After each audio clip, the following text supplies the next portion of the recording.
प्रिय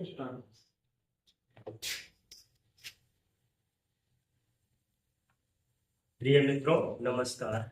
आप सभी का हमारे YouTube चैनल में स्वागत है। प्रिय मित्रों, जैसे कि आप लोगों को पता है कि हम लोग वर्तमान में जो है भारत का हम लोग इंडियन ज्योग्राफी का अध्ययन कर रहे हैं, जिसमें हम लोग इस समय भारत का भौतिक स्वरूप भारत के भौतिक स्वरूप में हम लोगों ने उत्तर पर्वतीय क्षेत्र के बारे में अध्ययन कर लिया है। अब हम लोग जो है प्रायद्वीपीय पठार के बारे में जानेंगे। तो आइए हम लोग जो है प्रायद्वीपीय पठार के बारे में जानने का प्रयास करते हैं। ठीक है, प्रायद्वीपीय पठार।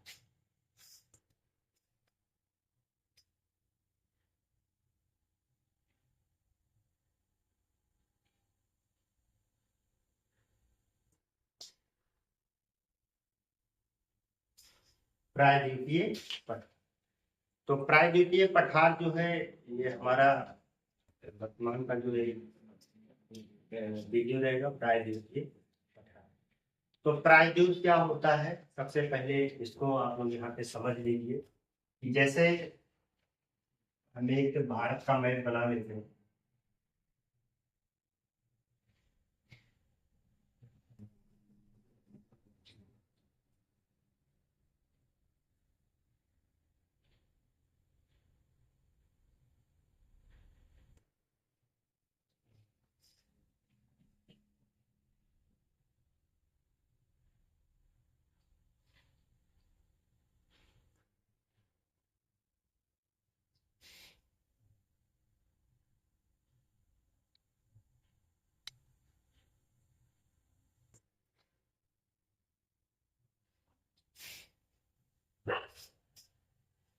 ये हमारा जो है इंडिया का मैप है। इंडिया के मैप में जो है इसे यहां से लेकर के ये वाला पूरा पार्ट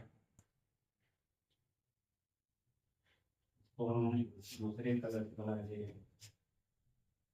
यार ये प्रायद्वीपीय पठार कहलाता है। ये प्रायद्वीपीय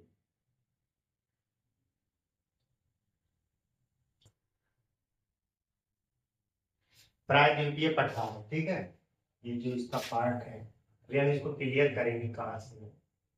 ये पूरा आपका प्रायद्वीपीय पठार। तो प्रायद्वीपीय पठार, हालांकि यहाँ पे जो है इसको हम थोड़ा सा इस तरीके से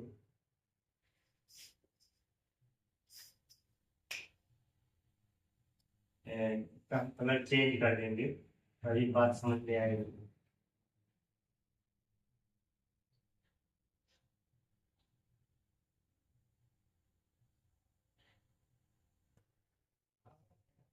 यहाँ तक भी है।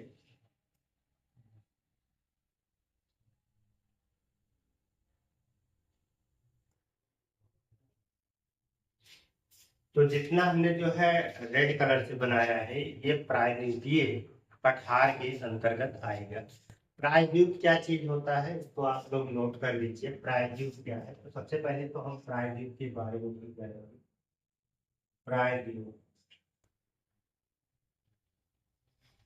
प्रायद्वीप का मतलब होता है कि ऐसा भूभाग, ऐसा भूखंड जो तीन तरफ से जल राशियों से घिरा हो, प्रायद्वीप कहलाता है। ठीक है, इसको नोट कर लेंगे। इसकी परिभाषा है, ऐसा भूखंड, भूभाग जो तीन तरफ से जल से घिरा घिरा घिरा हो, प्रायद्वीप कहलाता है।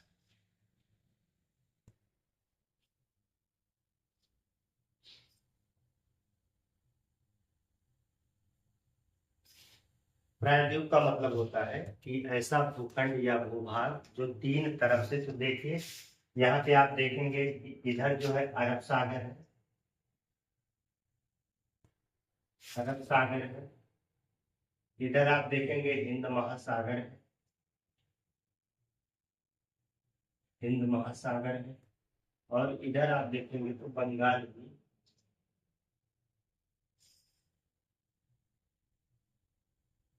खाड़ी मौजूद है। कहने का मतलब इधर भी जल की राशियां हैं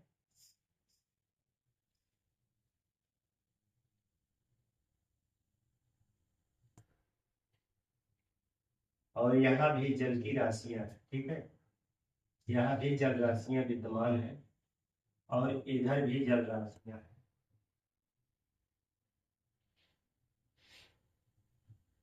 तो आप देख रहे हैं कि तीन तरफ से जो है ये जल से घिरा हुआ है, इसे हम जो है प्रायद्वीप कहेंगे। अब प्रायद्वीप पठार की बात किया जाए तो ये जो हमने रेड कलर से बना के रखा है, ये प्रायद्वीपीय पठार के अंतर्गत आता है। ठीक है, हमने यहाँ किनारों का थोड़ा सा गैपिंग कर रखा है, किनारों से थोड़ा गैप है, तो इसका मतलब ये पूर्वी घाट के अंतर्गत आएगा और इधर जो है पश्चिम घाट के अंतर्गत आएगा। इसको हम पूर्वी घाट कहेंगे और इधर जो है पश्चिमी घाट के अंतर्गत। ठीक, तो इस बात को आप लोग जानते रहिएगा। अब जो है प्रायद्वीपीय पठार के बारे में हम लोग देखेंगे तो हमारा जो ये प्रायद्वीप है, भारतीय प्रायद्वीप है, ये जो है गोंडवाना लैंड का पार्ट था। हमने पिछले वाले कक्षा में इसको बताया था, आप लोग समझ रहिएगा कि ये जो है हमारी पूरी पृथ्वी जो थी वो पैंजिया थी, पैंथालासा, पूरा जो सागर जल राशियां थी उसको हमने पैंथालासा नाम दिया था। ठीक है, तो बाद में जब इसका पैंजिया का विखंडन होता है तो उसमें अंगारा लैंड और गोंडवाना लैंड बने थे। अब अगर हम भारतीय प्रायद्वीप की बात करें तो ये जो है गोंडवाना लैंड का भाग है। ठीक है, तो इस बात को नोट कर लीजिए, यहाँ पे हम लोग नोट करेंगे, थोड़ा सा इसको इतिहास नोट करेंगे।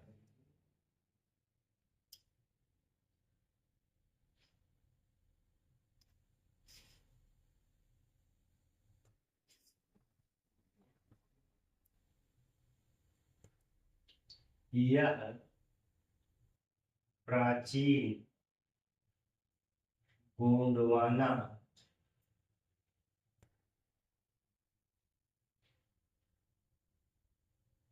लैंड का भाग है। यह प्राचीन गोंडवाना लैंड का भाग है, मतलब पूरा भारत जो है, पूरा भारत जो है हम कहें तो ये गोंडवाना लैंड का भाग है। तो ये प्रायद्वीपीय पठार भी जो है वो गोंडवाना लैंड का भाग। ठीक है, ये जो है आप देख रहे हैं कि दक्षिण में जो है संकीर्ण है और उत्तर में जो है ये चौड़ा है। ठीक है, इस बात को भी नोट कर लीजिए। यह उत्तर में, उत्तर में चौड़ा तथा दक्षिण में संकीर्ण,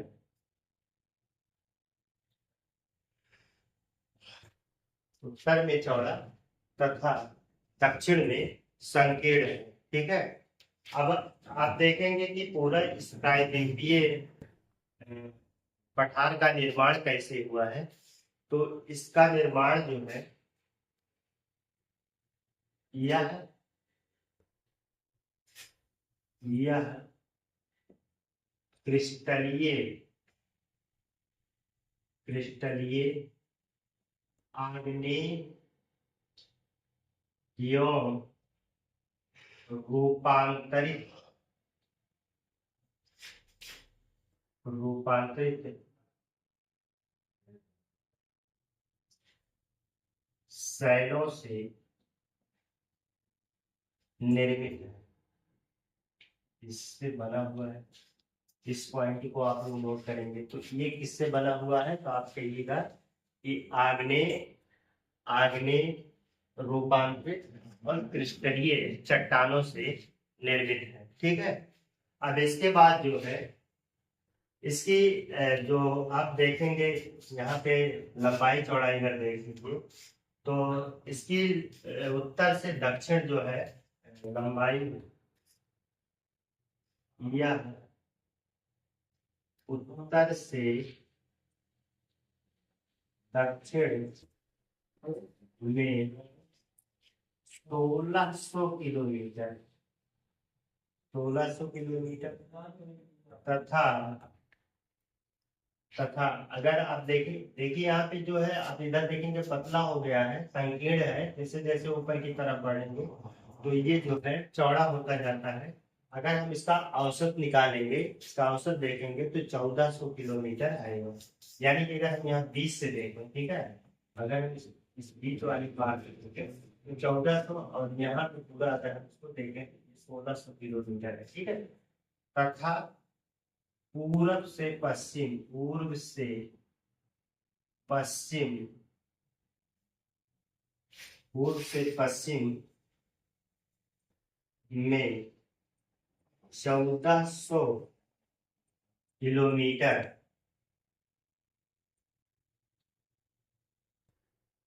1400 किलोमीटर में विस्तृत है, विस्तृत है, ठीक है। अगर हम इसकी ऊंचाई की बात करें तो ये 600 से 900 मीटर ऊंचा, ठीक है।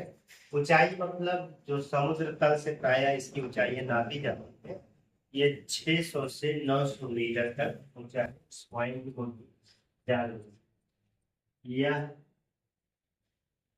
600 से 900 मीटर तक ऊंचा, ऊंचाई वाला।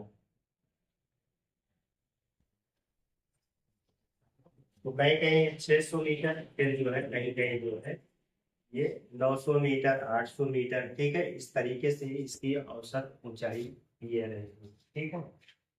इसका अगर हम उत्तर की तरफ विस्तार देखें तो उत्तर में जो है आप देखेंगे कि अरावली पर्वत, फिर इसके बाद जो है यहाँ पे विंध्याचल पर्वत, फिर उसके नीचे आप देखेंगे सतपुड़ा की पहाड़ियाँ, ठीक है। तो इस बात को भी यहाँ पे नोट कर लीजिए।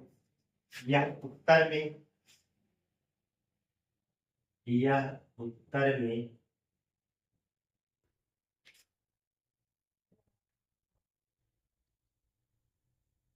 अरावली पर्वत, अरावली श्रेणी,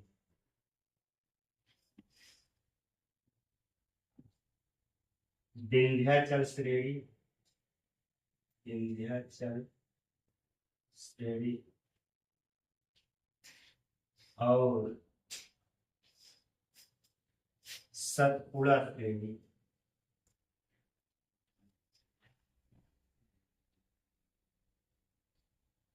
स्थित।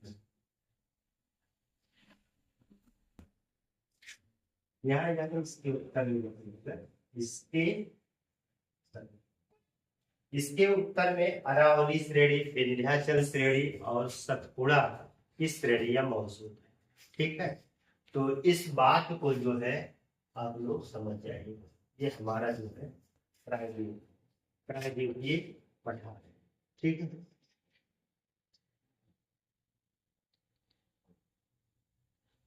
अगर हम प्रायद्वीपीय पठार की आकृति देखें तो ये आकृति जो है आप देख रहे हैं कि त्रिभुजाकार है, ठीक है। इस पॉइंट को भी नोट कर सकते हैं, नोट कर लीजिए।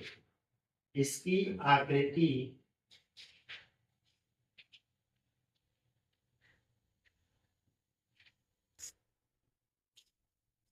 अनियमित त्रिभुजाकार है, त्रिभुजाकार, ठीक। तो इतना जो है प्रायद्वीपीय पठार की भौतिक स्थिति, भौतिक स्वरूप के बारे में हम लोगों ने देखा, ठीक है। अब इसको जो है आप लोग नोट कर लीजिए या स्क्रीनशॉट ले लीजिए। हम तब तक किनारे हो जाते हैं, आप लोग इसका स्क्रीनशॉट ले लीजिए।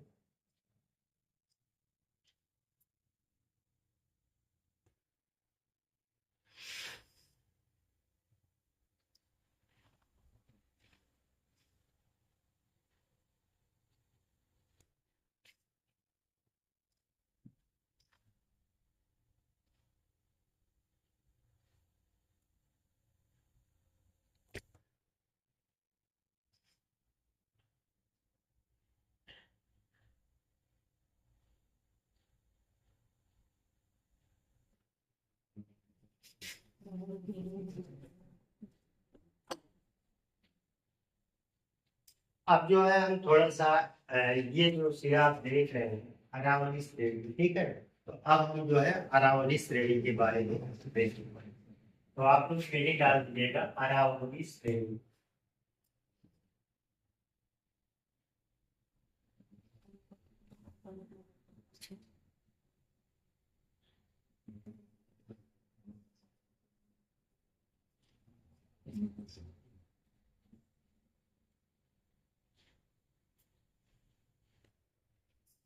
अरावली श्रेणी, तो अरावली श्रेणी जो है ये अरावली श्रेणी इधर देख रहे हैं। तो अरावली श्रेणी जो है प्रायद्वीपीय पठार के किस तरफ है, तो इसकी दिशा देख लीजिए, उत्तर पूर्व दिशा में स्थित है, ठीक है। उत्तर पूर्व दिशा में स्थित है। यह प्रायद्वीपीय पठार के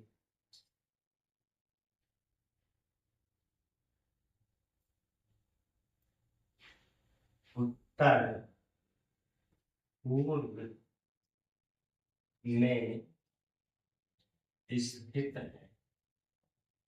किस तरफ स्थित है, तो उत्तर पूर्व में स्थित, ठीक है। उत्तर पूर्व में स्थित है।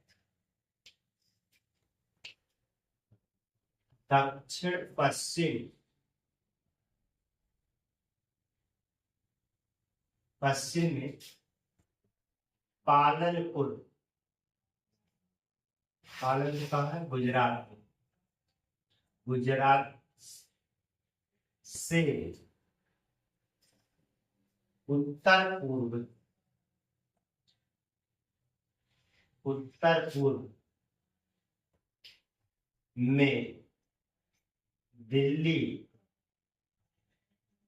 तक विस्तृत, विस्तृत। इस बात को जानते रहिएगा कि ये देखिए ये दिशा जो है ये दक्षिण पश्चिम है और ये वाला जो है उत्तर पूर्व दिशा में, यहाँ पे दिल्ली है, दिल्ली तक ये जो है विस्तृत है। पॉइंट को यहाँ नोट करेंगे। आप जो है इसकी लंबाई कर देखेंगे तो इसकी लंबाई 800 किलोमीटर है। इसकी लंबाई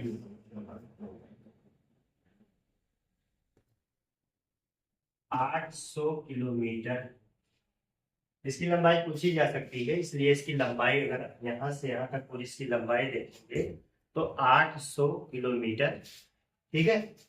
और फिर जो है हम यह जो है अत्यधिक अपर्दित हो चुकी है, ठीक है। यह अत्यधिक अपर्दित है, इस बात को नोट कर लीजिए। यह अत्यधिक अपर्दित व खंडित है। यह अत्यधिक अपर्दित व खंडित, मतलब इसका अपर्दन बहुत ज्यादा हो चुका है, क्योंकि ये जो है विश्व के सभी पुराने प्राचीनतम पर्वतों में से एक है, ठीक है। तो इस बात को भी नोट कर लीजिए, यह विश्व की प्राचीनतम, यह विश्व की प्राचीनतम पर्वत श्रृंखलाओं में से एक है, ठीक है। ये प्राचीनतम पर्वत श्रृंखलाओं में से एक है, ठीक है। यह जो है अवशिष्ट पर्वत का उदाहरण है, ठीक है। यह भारत में अवशिष्ट पर्वत का उदाहरण है। इस पॉइंट को भी नोट कर लीजिए, पूछा जाता है यह भारत में अवशिष्ट पर्वत का उदाहरण है। हालांकि ये दोनों बातें एक ही है, फिर भी जो प्रश्न ज्यादातर इसके नाम से पूछा जाता है कि भारत में एक अवशिष्ट पर्वत के उदाहरण के रूप में है। ठीक है, काफी पुराना पर्वत है, ये काफी अवर्दित हो चुका है।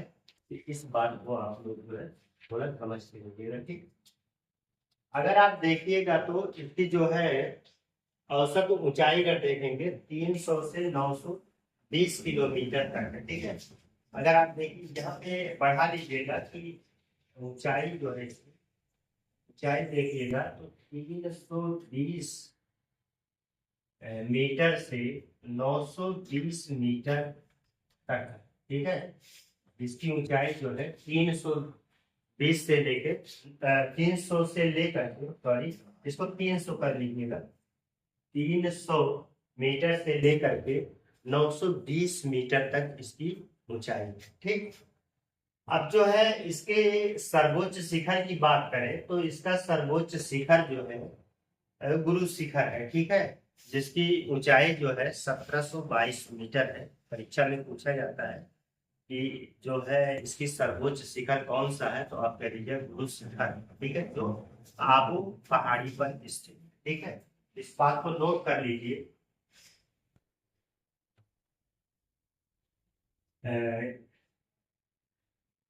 इसका सर्वोच्च शिखर गुरु शिखर, गुरु शिखर है। गुरु शिखर है तो कितना है, इसको नोट करिए 1722 मीटर है, जो आबू आबू की पहाड़ियों पर स्थित है।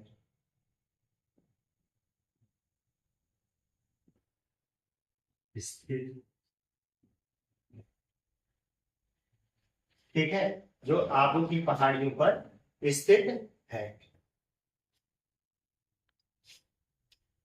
आप देखेंगे कि जो है इसके पश्चिम में माही और लूनी नदी निकलती है। इसके अगर पश्चिम में देखेंगे इधर की तरफ से, यहाँ से देखेंगे माही और लूनी नदी निकलती है। ठीक है, तो यहाँ पे आप लोग जो है पश्चिम में यहाँ थोड़ा सा नीचे से माही और लूनी नदी निकलती है। तो इसके पश्चिम से माही व लूनी नदी निकलती निकलती। ठीक है, लूनी नदी क्या है, लूनी नदी जो है यह कच्छ के रण में जो है विलुप्त हो जाती है। ठीक है, इस बात को यहाँ नोट कर लीजिए। यह है, अब देखिए हमारे लिखने का मतलब यह है, हम नीचे यही लिख देंगे तो इसका मतलब लूनी नदी के संकेत दिया है, तो लूनी नदी के बारे में लिख रहे हैं। तो लूनी नदी कच्छ के रण में, कच्छ के रण में लुप्त हो जाती है, लुप्त हो जाती है। ठीक है, और यहाँ पर माही नदी के बारे में अगर हम लोग जानना चाहें तो माही नदी की क्या विशेषता है, जो परीक्षाओं में पूछा जाता है। तो माही नदी जो है, क्योंकि आप देख रहे हैं कि 23.5 डिग्री अक्षांश रेखा यहाँ से ऊपर गुजरती है, तो 23.5 डिग्री अक्षांश रेखा, हालांकि हमने इसको पहले बता चुके हैं, तो यही बता दें कि माही नदी जो है वो कर्क रेखा को 2 बार काटती है। ठीक है, तो माही नदी या मतलब माही नदी या कर्क रेखा को 2 बार काटती, 2 बार काटती है या प्रच्छेदित करती। तो इतनी बातें जो है आप लोग जो है अरावली श्रेणियों के बारे में जानते रहिए। ठीक है, तो अरावली श्रेणियों के बारे में मतलब यहाँ से यहाँ तक की श्रेणियों के बारे में हम लोगों ने क्या सीखा, तो हम लोग जानते हैं कि ये विश्व की प्राचीनतम पर्वत श्रृंखलाओं में से एक है। सिर्फ भारत में यह एक अवशिष्ट पर्वत का उदाहरण है। ये गुजरात के पालनपुर से दिल्ली तक विस्तृत है। दिल्ली में इसे जो है दिल्ली की पहाड़ियां भी कहा जाता है, इस बात को जानते रहिए। ठीक, इसकी अगर हम लंबाई की बात करें, इसकी लंबाई की बात करें तो इसकी लंबाई 800 किलोमीटर है, तथा इसकी ऊंचाई की अगर हम बात करें तो 300 से लेकर 920 मीटर तक ये ऊंचा है। ये अत्यधिक अपर्दित वो खंडित हो चुका है, काफी पुराना है। इस वजह से काफी इसका जो ऊपरी सिरा है वो धीरे धीरे अपर्दित होकर के खत्म हो रहा है। यह विश्व की प्राचीनतम पर्वत श्रृंखलाओं में से इसको तो हमने देख ही लिया है। इसका सर्वोच्च शिखर की बात करें तो इसका सर्वोच्च शिखर जो है यहाँ पर मौजूद है। इसका सर्वोच्च शिखर, ठीक है, तो राजस्थान में है। आबू की पहाड़ियां है, इसी में जो है आबू की पहाड़ियां है। आबू की पहाड़ियों पर जो है गुरु शिखर स्थित है। इस पहाड़ी का सर्वोच्च शिखर है। और अगर इसकी ऊंचाई की बात करें तो ये 1722 मीटर ऊंचा है, ठीक है, 1722 मीटर ऊंचा है। अब हम देखेंगे कि इसी के पश्चिम से दो महत्वपूर्ण नदियां निकलती हैं। एक का नाम माही है, दूसरे का नाम लूनी है। लूनी नदी जो है कच्छ के रण मतलब गुजरात में जो है कच्छ का रण है, काफी रेगिस्तान वाला क्षेत्र है, जिसमें वो विलुप्त हो जाती है। मतलब उसका पानी कहीं किसी समुद्र से नहीं मिलता है, इसलिए हम कहते हैं नदी जो है उसी कच्छ के रण में विलुप्त हो जाती है। और माही नदी की विशेषता याद रखिए, परीक्षाओं में पूछा जाता है। माही नदी की ये विशेषता ये है कि ये जो है कर्क रेखा को भारत में 2 बार भारत में यह कर्क रेखा को 2 बार काटने वाली नदी, ठीक है। तो इतना आप लोग जो है इसका स्क्रीनशॉट ले लीजिए, तब हम आगे।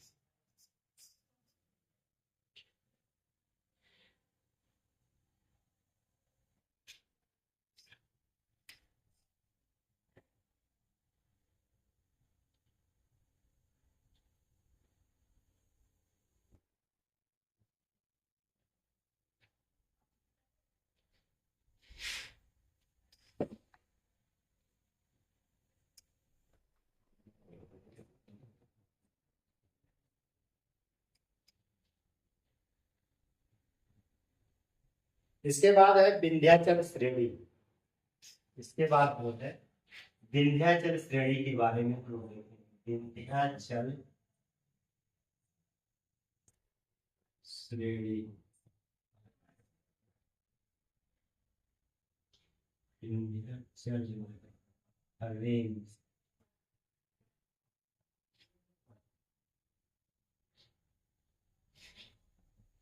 इसके बाद जो है हम लोग आइए देखते हैं विंध्याचल। अब यहाँ पे आप देखिएगा कि यहाँ पर विंध्याचल रेंज है। यहाँ पे जो है एक पर्वत श्रृंखला है, ये विंध्याचल रेंज है, यह विंध्याचल श्रेणी है, विंध्य की पहाड़ है। तो इसके बारे में हम लोग देखते हैं क्या है। तो आप देखेंगे कि इसके नीचे जो है यहाँ पर जो है नदी बहती है, जिसका नाम है नर्मदा नदी। फिर इसके बाद यहाँ पर भी एक रेंज है, यहाँ पे एक पहाड़ी है, इसे सतपुड़ा की पहाड़ी कहते हैं। और सतपुड़ा की पहाड़ी के बाद यहाँ पे एक नदी बहती है, जिसे ताप्ती नदी कहते हैं, ठीक है। तो यह जो है, और अगर हम देखेंगे इस तरफ से एक नदी निकलती है, जिसको हम सोन नदी कहते हैं। पूरा यहाँ से है, ठीक है, अमरकंटक की पहाड़ियां हैं, वहां से निकलेगी। अभी हम आगे उसको देखते हैं। तो इतना आप लोग जानते रहिए कि ये विंध्याचल पहाड़ियां हैं। तो इसी भ्रंश यानी कि नर्मदा नदी के समानांतर या नर्मदा नदी के उत्तर में समानांतर जो है ये पर्वत मौजूद है, ठीक है। तो सबसे पहले इस पॉइंट को नोट कर लीजिए। देखिए इस बात को कीजिए ध्यान, ये नर्मदा नदी आपकी है, नर्मदा नदी के उत्तर में एकदम नर्मदा नदी के समांतर ये श्रेणी स्थित है, ठीक है। इस पॉइंट को नोट करिए। यह नर्मदा नदी के समानांतर उत्तर में स्थित है, ठीक है। यह नर्मदा नदी तो आप लोग देख ही रहे हैं, नर्मदा नदी इसी के जस्ट उत्तर में जो है, इसी के समांतर यह श्रेणी फैली हुई है। इस बात को जानते रहिए आप लोग, ठीक है।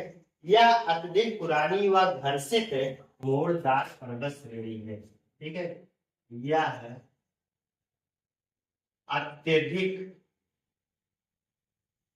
पुरानी व घर्षित मोड़दार श्रेणी है। ये काफी पुरानी है, ठीक है, नई नहीं है, और मोड़दार है। ठीक है, ये मोड़दार है और काफी पुरानी श्रेणी है। घर्षित है मतलब घिस पिट चुकी है, तो इसका इससे आशय है। तो इस पॉइंट को भी आप लोग यहाँ नोट कर लीजिए। ठीक है,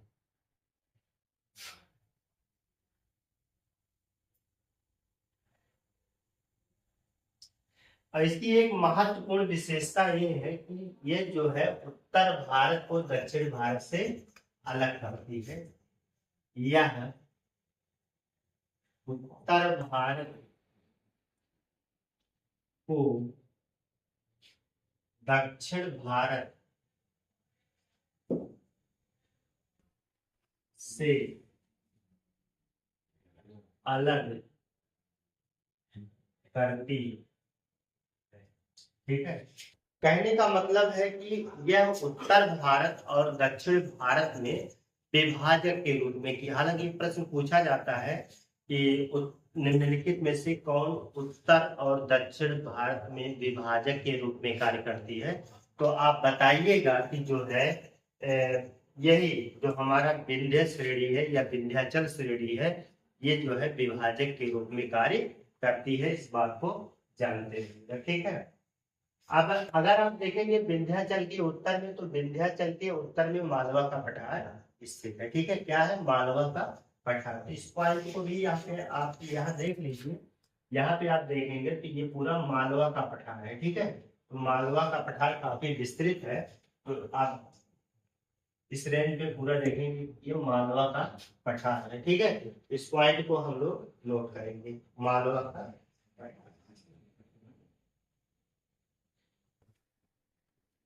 इसको नोट कर लीजिए। इसके उत्तर में मालवा का पठार, मालवा का पठार विस्तृत विस्तृत। ठीक है, तो इस साइड में उत्तर की तरफ अगर देखेंगे, विंध्याचल के उत्तर में मालवा का पठार विस्तृत है। इस पॉइंट को आप लोग यहाँ पर जानते रहिए। अब इसके बाद जो है इसमें हम लोग देखेंगे कि इसकी अगर हम लंबाई की बात करें, तो इसकी लंबाई जो है 1200 किलोमीटर है। ठीक है, इसकी लंबाई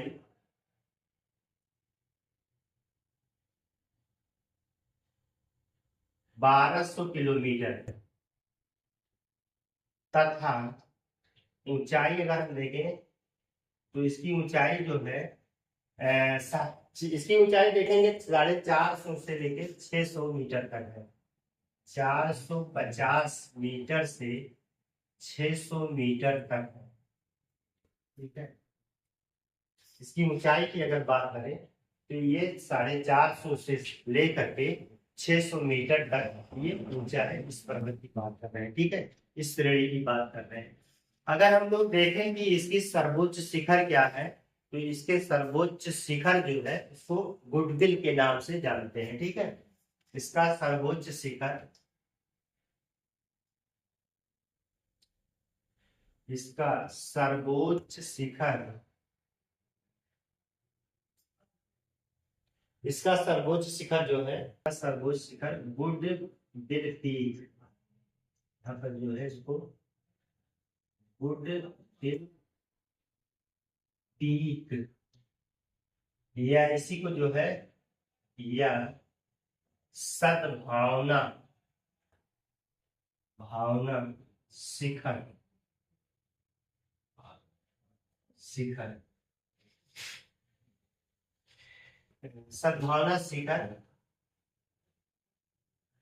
ठीक है, सद्भावना शिखर। ठीक है, तो इसे चाहे गुडविल पीक के नाम कहें, या जो है सद्भावना शिखर जो है इसका सर्वोच्च शिखर है।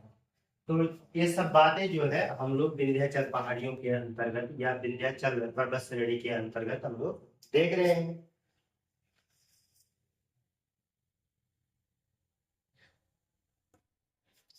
पश्चिम से पूरब की ओर क्रमशः जो है अगर देखेंगे तो ये पहाड़ियों के रूप में विस्तृत है। अगर यहाँ पे हम उसको पहाड़ियों को बांट दें तो पश्चिम से पूरब की ओर देखेंगे तो यहाँ भारनेर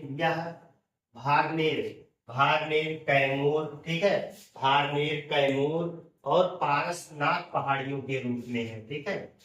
तो यह पश्चिम से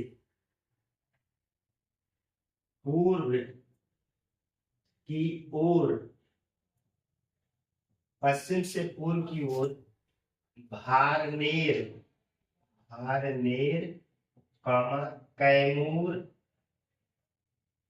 तथा पारसनाथ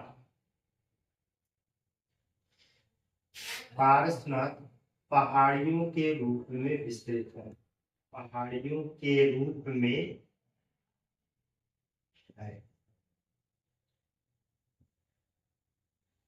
कहने का मतलब है कि अगर हम इसे पार्ट वाइज देखें तो पार्ट वाइज देखेंगे तो सबसे पहले यहाँ पर पश्चिम में भारनेर की पहाड़ियां, उसके बाद कैमूर की पहाड़ियां और लास्ट में इधर जितने पूरब जाएंगे उस तरफ जो है पूर्व की तरफ में जो है पारसनाथ की पहाड़ियां।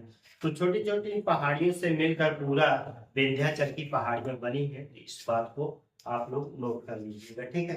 तो इतनी सारी बातें जो है हम लोग जो है विंध्याचल पर्वत श्रेणी के बारे में सीखे।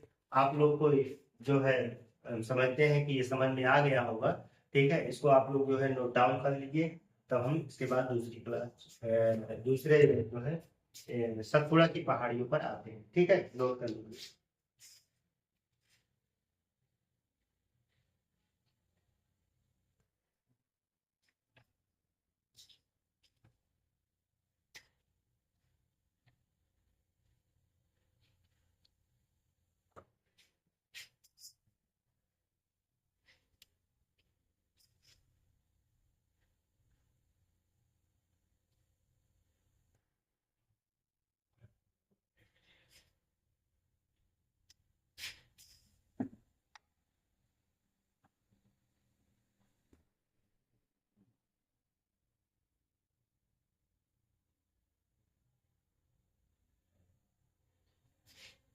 सतपुड़ा की पहाड़ी या सतपुड़ा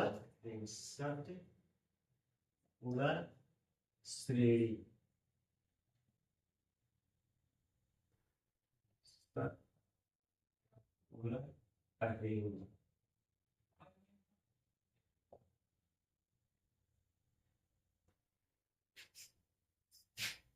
यहाँ पे आप देखेंगे हमने नीचे देखा कि ये वाली जो है अभी हमने बताया कि ये सतपुड़ा रेंज है। कौन सी रेंज है? सतपुड़ा। सतपुड़ा रेंज इधर है और ऊपर देख रहे हैं नर्मदा नदी है। सतपुड़ा के दक्षिण में जो है ताप्ती नदी है। कौन सी नदी है? ताप्ती नदी। तो कहने का मतलब है कि इसके उत्तर में नर्मदा नदी और दक्षिण में जो है ताप्ती नदी है, ठीक है। यह एक जो है ब्लॉक पर्वत का उदाहरण है, ठीक है। किसका पर्वत का उदाहरण है? तो ब्लॉक पर्वत का उदाहरण है, ठीक है। तो ये भी जो है ये दो आप देख रहे हैं, इधर की तरफ देखेंगे तो इसे पूरा दक्कन का पठार, ठीक है। ये पूरा दक्कन का पठार कहलाता है। इसको हम अलग तरह से दिखा रहे हैं। ये पूरा जो है ये दक्कन का पठार, ये पूरा जो है पूरा दक्कन के पठार के नाम से जाना जाता है। तो हालांकि ये पूरा जो है दक्कन के पठार का ही हिस्सा है, ठीक है। तो इस बात को भी आप लोग जानते रहिए। तो ये दक्कन के पठार का हिस्सा है। यह दक्कन के पठार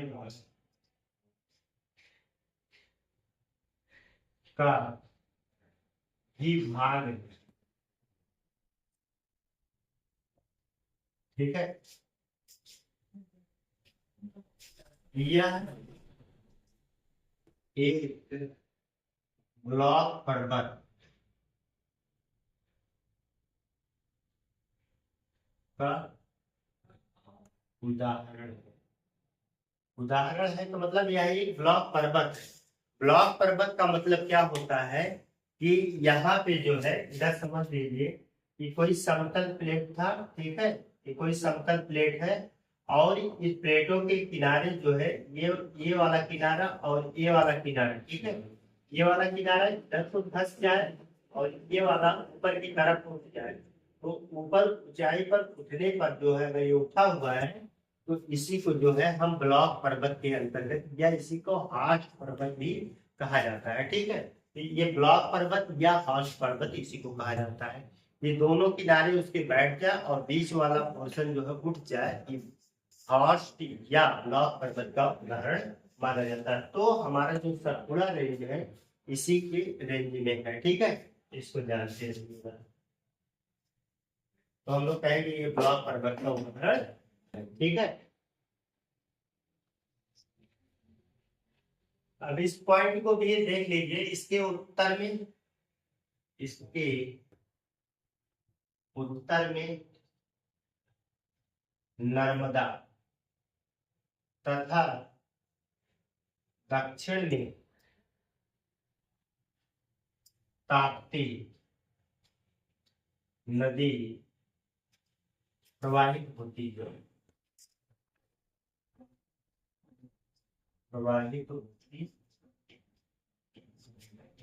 इसके उत्तर में नर्मदा नदी तथा दक्षिण में जो है ताप्ती नदी प्रवाहित होती है, ठीक है। अगर आप देखें इसकी जो पश्चिम से पूर्व की ओर कंसा जो है, इसकी पहाड़ियां जो है राजपीपला की पहाड़ियां, पश्चिम से पूर्व की ओर क्रमशः, पश्चिम से पूर्व की ओर क्रमशः पेन काफी बह रहा है,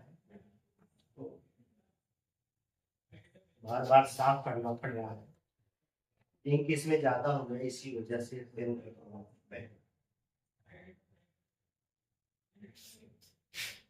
पश्चिम से पूर्व की ओर क्रमशः राजपीपला, इसी में जो और पहाड़ियां हैं उसी पहाड़ियों को संयुक्त रूप सतपुड़ा है, छोटे छोटे रेंज की पहाड़ियां हैं, तो उनका संयुक्त रूप को हम जो है सतपुड़ा कहते हैं। कि इसमें भी तीन मुख्य पहाड़ियां हैं, तीन मुख्य पहाड़ियां, जैसे आप देखेंगे पहला जो पहले की है उसको राजपीपला कहते हैं, राजपीपला की पहाड़ियां, राजपीपला की पहाड़ियां, ठीक है। और बीच में जो है महादेव की पहाड़ियां हैं, महादेव की पहाड़ियां,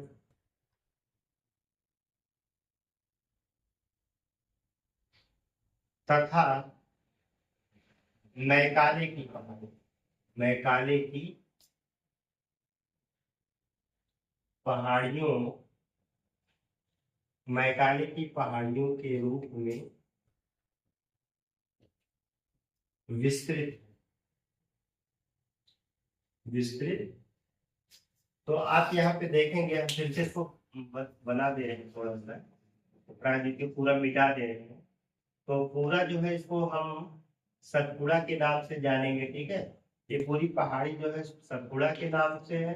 अगर हम इसको अलग अलग से देखें, यहाँ पर आप देख लीजिएगा पहले राजपीपला की पहाड़ियां, इसके बाद जो है आप कह दीजिएगा कि महादेव की पहाड़ियां, फिर जो है इसको आप लोग बता दीजिएगा कि ये जो है मैकाले की पहाड़ी के रूप में विस्तृत है, ठीक है, मैकाले की पहाड़ी के रूप में है। इस चीज को यहाँ पे आप लोग जानते रहिएगा। इसके बाद जो है अगर हम इसके सर्वोच्च शिखर की बात करें तो इसका सर्वोच्च शिखर इसी महादेव की पहाड़ी पर है, जिसका नाम क्या है, धूपगढ़, ठीक है, धूपगढ़।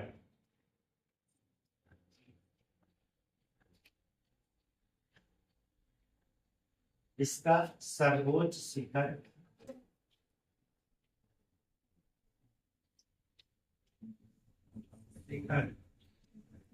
धूपगढ़ की पहाड़ी, धूपगढ़, ठीक है, धूपगढ़ है जो महादेव पहाड़ी पर, महादेव पहाड़ी पर जो महादेव की पहाड़ी पर स्थित है, ठीक है। आप देखेंगे जो है इधर लास्ट में आप लोग यहाँ पर मैकाले की पहाड़ी, तो मैकाले की पहाड़ी जो है ये आपका छत्तीसगढ़ में लगभग यहाँ पे आप देखेंगे, हम जब देखेंगे तो ये छत्तीसगढ़ वाला रेंज है। तो मैकाले की पहाड़ी वहां तक पहुंच जाती है। तो मैकाले की पहाड़ी पे मैकाले की सर्वोच्च शिखर जो है अमरकंटक के नाम से जानी जाती है। हालांकि हम लोग यहाँ पे नोट कर लेंगे, इसको हम अलग पेन से नोट कर रहे हैं, आप लोग जो है नोट कर लीजिए। मैकाले की पहाड़ी यहाँ पे नोट कर लेते हैं। यह छत्तीसगढ़ में राज्य में स्थित है और बह रहा है। इसमें इंक ज्यादा हो गया, इस वजह से पैराज बहुत ज्यादा हाथ में लग रहा है सब, इसकी इंक ज्यादा लग रही है। यह है छत्तीसगढ़ राज्य में, ठीक है। यह छत्तीसगढ़ राज्य में है, ठीक है। इसका सर्वोच्च शिखर, इसका सर्वोच्च शिखर अमरकंटक, अमरकंटक, ठीक है। तो इसका सर्वोच्च शिखर अमरकंटक है और अमरकंटक से ही नर्मदा नदी निकलती है, ठीक है। यहीं से जो है नर्मदा नदी, मतलब आप इसके पश्चिम में अमरकंटक की पहाड़ियां हैं, तो अमरकंटक की पहाड़ियों के पश्चिम से जो है नर्मदा नदी निकलती है, ठीक है। तो इस पॉइंट को आप लोग जानते रहेंगे। फिर हालांकि हम जो है नदियों के चैप्टर में देखेंगे कि अमरकंटक के पश्चिम में अमरकंटक के पर्वत श्रेणियां हैं, जो मैकाले की सर्वोच्च शिखर है, एकदम लास्ट में छत्तीसगढ़ में स्थित है। तो वहीं से जो है इसके अमरकंटक के पश्चिम से नर्मदा नदी निकलती है। अमरकंटक के उत्तर में देखेंगे सोन नदी निकलती है। अमरकंटक के अगर दक्षिण में हम देखेंगे तो महानदी निकलती है, ठीक है। तो तमाम नदियों का जो है यहाँ से विकास हुआ है। हालांकि हम ये नदी वाले चैप्टर में इसको बढ़िया से देखेंगे, जब हम नदी पढ़ेंगे तो हम आप लोगों को वहां बताएंगे। तो अभी तक आप लोगों ने जो है, हमने आज जो है प्रायद्वीपीय पठार के बारे में अध्ययन किया। प्रायद्वीपीय पठारों में हमने सबसे पहले जो है प्रायद्वीपीय पठार के बारे में जाना कि गोंडवाना लैंड का भाग है, ठीक है। आग्नेय रूपांतरित चट्टानों से निर्मित हुआ है, ठीक है। तो इन सब बातों को जाने उसके बाद हमने अरावली से संबंधित श्रेणियों के बारे में, यहाँ महत्वपूर्ण चीजें हम लोगों ने गुरु शिखर के बारे में पढ़ा। फिर जो है इसके बाद हम लोगों ने जो है विंध्याचल पहाड़ियों के बारे में पढ़ा, वहां की पीक चोटी जो थी उसका नाम गुडविल रखा। इसके बाद लास्ट में जो है सतपुड़ा के बारे में जाना, जहाँ धूपगढ़ की पहाड़ियां जो है इसकी सर्व। तो ये जो हम लोगों ने मोटा मोटा इसके बारे में अभी बताया है, ये जो है आप लोग इसके बारे में पढ़ते रहिए, जो महत्वपूर्ण चीजें हैं, ठीक है। अब जो है हम मिलते हैं आप लोगों के साथ में जो है एक नई क्लास में, तब तक के लिए धन्यवाद।